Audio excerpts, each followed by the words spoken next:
Bismillahirrahmanirrahim. Assalamualaikum warahmatullahi wabarakatuh. Hai anak-anak kelas 4 yang hebat.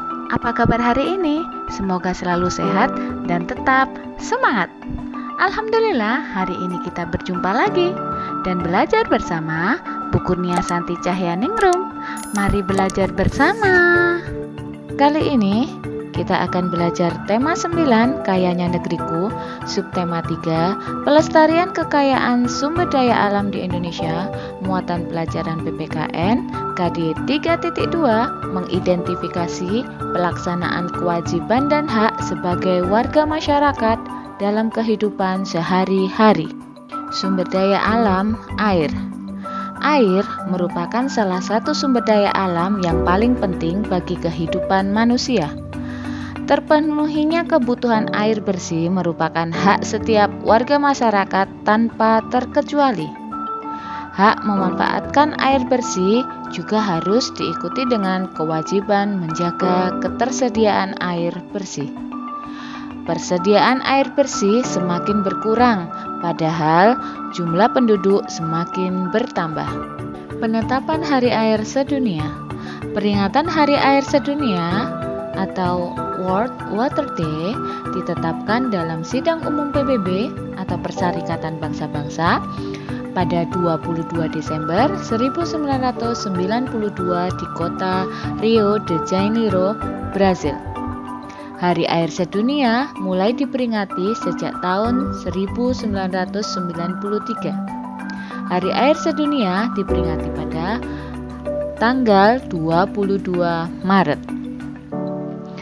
Tujuan penetapan Hari Air Sedunia adalah untuk mendedikasikan dan mengapresiasi betapa pentingnya keberadaan air bersih bagi seluruh penduduk bumi, dan untuk mengingatkan masyarakat global tentang pentingnya air bagi kehidupan dan penyadaran untuk pengelolaan sumber-sumber air bersih yang berkelanjutan. Berikut ini adalah gambar piramida hierarki kebutuhan air per hari per orang. 10 liter untuk minum, 20 liter untuk memasak, 30 liter untuk kebersihan diri, 40 liter untuk mencuci pakaian, 50 liter membersihkan rumah, 60 liter menumbuhkan bahan makanan atau untuk rumah tangga, 70 liter sanitasi. Jika ditotalkan semua, sebanyak 280 liter per hari. Disajikan sebuah kesimpulan dari bacaan Hari Air Sedunia pada Kitab Tema 9 halaman 115. Kebutuhan air bersih per orang per hari adalah 280 liter. Hal-hal yang menyebabkan persediaan air bersih berkurang adalah 1. Air hujan tidak masuk ke dalam tanah karena tidak ada akar-akar pohon yang dapat menahan air. 2. Banyak pohon di hutan ditebang. 3. Lahan-lahan hijau berubah menjadi perumahan, perkantoran, dan kawasan industri. Akibat kekurangan air bersih. 1. Kesulitan mendapatkan air bersih untuk keperluan sehari-hari. 2. Hasil panen pun jauh berkurang karena kekeringan dan tidak bisa panen. Upaya apa yang dapat dilakukan untuk mengurangi krisis air bersih? 1. Menghemat penggunaan air. 2. Membuat lubang resapan. 3. Menanam pohon supaya dapat menahan air di dalam tanah. Hak dan kewajiban warga negara terhadap air bersih. Kewajiban terhadap ketersediaan air. 1. Mematikan keran air saat tidak dipakai. 2. Melakukan penanaman pohon.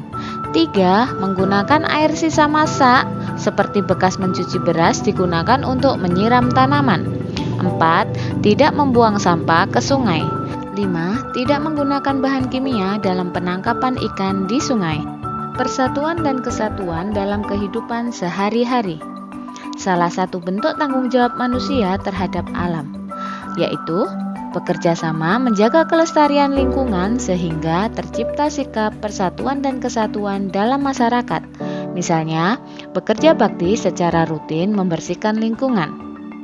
2. Bergotong royong membangun sarana dan prasarana kebersihan. Perilaku yang mencerminkan persatuan dan kesatuan dalam kehidupan sehari-hari. 1. Di lingkungan rumah. Bekerja bakti membersihkan rumah. Melakukan penghijauan di sekitar rumah bersama-sama. Saling mengingatkan antar anggota keluarga berkaitan dengan kebaikan. Menghargai pendapat dalam musyawarah keluarga. Dan adanya keterbukaan antar anggota keluarga. 2. Di lingkungan sekolah. Kerja bakti membersihkan kelas dan sekolah. Belajar kelompok, mengerjakan tugas yang diberikan guru, menjenguk teman yang sakit, dan menolong teman yang kesusahan. Saling menghormati teman yang berbeda suku, agama, dan tidak membeda-bedakan teman. Dan mematuhi tata tertib sekolah. 3. Di lingkungan masyarakat. 1. Mematuhi peraturan dalam masyarakat. Mengadakan kerja bakti membersihkan lingkungan. Bergaul dengan tetangga tanpa membeda-bedakan agama, suku, dan ras. Mengikuti kegiatan yang disepakati bersama. Menjaga kebersihan lingkungan sekitar. Akibat tidak melaksanakan kewajiban dan tidak memperoleh hak. Hak dan kewajiban harus berjalan seimbang. Untuk menjaga kelestarian sumber daya alam, perlu dilaksanakan hak dan kewajiban secara seimbang. Contoh pelaksanaan hak dan kewajiban secara seimbang. 1. Kewajiban menjaga kebersihan lingkungan.